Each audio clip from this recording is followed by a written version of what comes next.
I'm about to let you in on a secret. There are two of me standing up here today. Are you asking yourself if I'm crazy? Maybe I'm with child. I guess in a sense you could say that. But the second part of me I'm introducing you to is my inner child. Redemption. You walked by me. A sweet little girl, pain deep within my eyes. A second glance. Give me a second chance. This is my story. But like so many others, it's full of pain, loss, and missed opportunities. And they're all very real for me. I asked myself why I wanted to tell people this. To change their understanding. To help them to see the world in a different way. To be less afraid.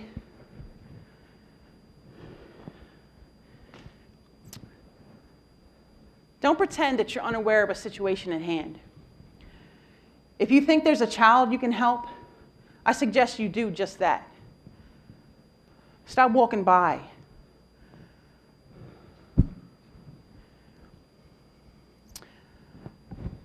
There have been times in my life where I've gotten myself into abusive relationships, one after another, with individuals who looked at me as an object, an empty shell filled with lies and deceit, a punching bag to vent their frustrations upon. Having to live this way has led me down paths where I had to find other options. I needed to find something or someone to help me fill a void in my heart. Some of those things came in like drugs and alcohol. Others were worse. I remember conversations between my grandparents about how my drug-addicted father wasn't taking such a good job taking care of my needs. Unkept hair, dirty clothes, no food in the house. All of these things I suffered. But it never changed the fact that every weekend, when I spent a lap of luxury with them, that on Sunday morning they sent me back to the arms of the beast. I wonder sometimes now whether they would have had a change of heart if they knew that unkept hair and dirty clothes were the least of my worries. I think about what they would have felt like if they knew that I was being ripped from my sweet slumber by loud music and partying, or the random drunk sneaking into my room to take what he wanted, including my innocence.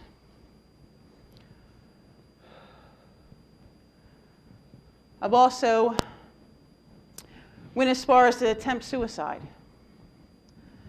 I've taken my life several times.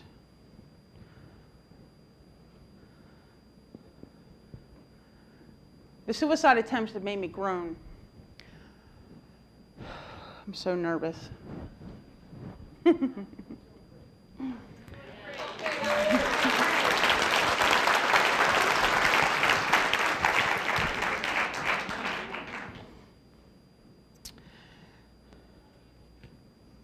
Do any of you know what it feels like to be lost? Do you feel like there's no one you could turn to?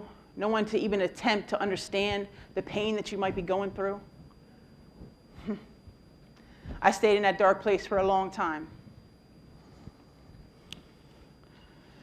Am I painting a colorful picture for you all?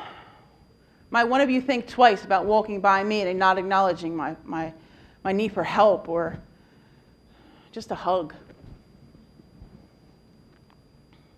If I told you that aside from my parents, that my family, my grandparents included, were extremely successful. My grandmother is an OR nurse. My grandfather owned several restaurants. My aunts and uncles worked for huge corporations. That they all know and knew then that I needed help. That I needed them to take action. That I needed them to take a second glance. I can remember the desperation, the last hugs I would give my grandparents on those Sunday afternoons. My mind was screaming, can't you feel my pain? Do you see it in my eyes when you look at me?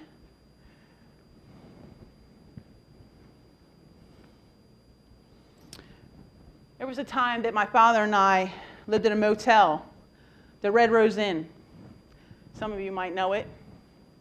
It used to be on 13. I'm sure some of you drove that way on the way here. Well, one particular day, it was warm outside. My dad had handed me a couple dollars. He supported his habit and our room bill by doing tattoos. I was 15 years old and I had 8 of those tattoos already. So on this warm day, I was sporting some shorts and a tank top, showing all of my artwork off. I took my bike and headed across the busy highway. I got hit by a 5.0 Mustang in that process. Who needs crosswalks when you can cross in a busy oncoming traffic, right? I was a kid, I didn't know any better. So I ended up in a helicopter. I remember I woke up and it was loud and I was being yelled at by this strange guy in a big helmet. I was scared and confused. I was alone. I went out again. And I woke up in the hospital and they were taking that box thing off my neck. Now I know it was a neck brace, but then I didn't know what the heck that thing was. The doctor looked at me and asked me how old I was, and I told him 15. He just walked away. I'm thinking to myself, oh, really? Just leave me here like by myself, you know? So when he came back, he couldn't believe how old I was, you know, due to the tattoos and the way I was dressed and alone crossing a busy highway. So he walked away again, and next thing, my grandparents come walking in. And I hadn't seen them for a couple years. I didn't know them, and they really didn't know me. The look on their face was more of disgust than concern. They wanted to know where the tattoos had come from, who had done them, and where was my damn father. They already knew the damn answers. So they wanted to know where I lived. I took them there, to the motel. My dad was chilling out front, bottle in hand, hanging out with other people. My grandparents sat in the front seat for a while, trying to decide what to do with me, how they were going to handle the situation. Long story short, in the end, my grandfather hands me a $20 bill and told me to make sure I ate.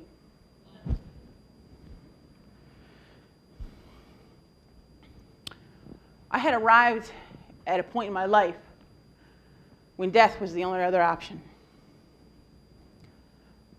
My first attempt, I was nervous. I can imagine, like anybody else would be. I didn't know what a gun. I'm scared to death of heights. So I took a bunch of pills that was prescribed to me. I figured I'd just go to sleep, and it would be over. Nobody would care. I woke up sick in the hospital, tasting like charcoal. They had pumped my stomach. A neighbor of mine had intervened. She saved my life. A little over a year later was my second attempt, and this one was much, much worse. I'll bury the gory details, but I'll give you the facts. It was planned. I knew I had a time limit. I knew that I would get up and do my routine and get my son on the bus. I would go get some money, cop some drugs. My son would be getting off the bus at a certain time, and I knew I wouldn't be there.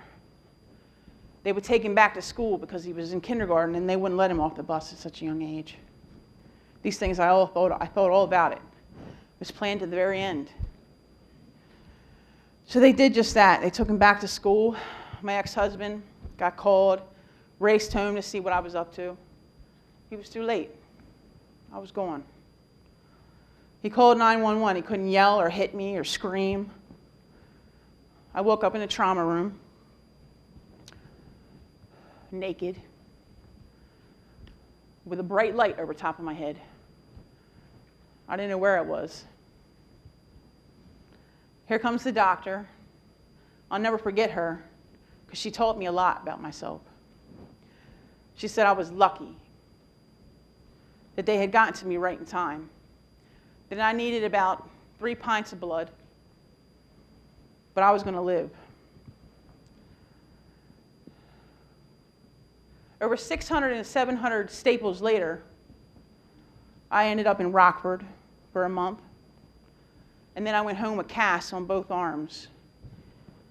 I tore my arms apart so bad that I needed surgery. And I wouldn't use those arms for 6 months because the tendons had to heal.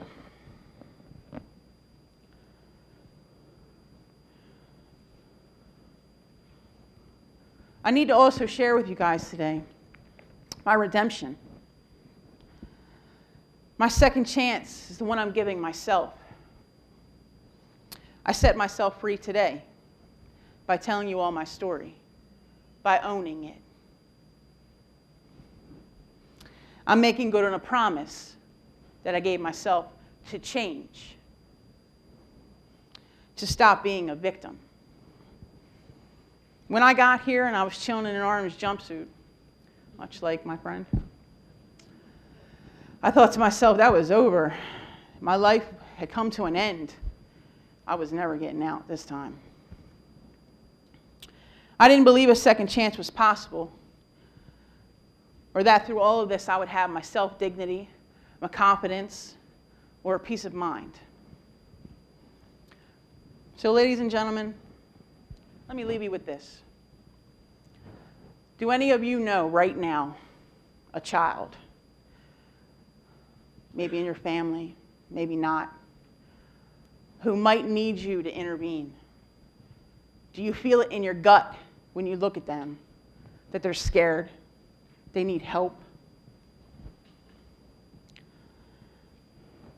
Well, this little girl inside me, she sits right here. She urges you all to take a second glance. And please, I'm begging you to give us a second chance. I want to thank you all very much for joining me today to endure my truth. We both appreciate it. And I need you all to remember that when hope is taken away from the people, that moral degeneration follows swiftly after. Thank you.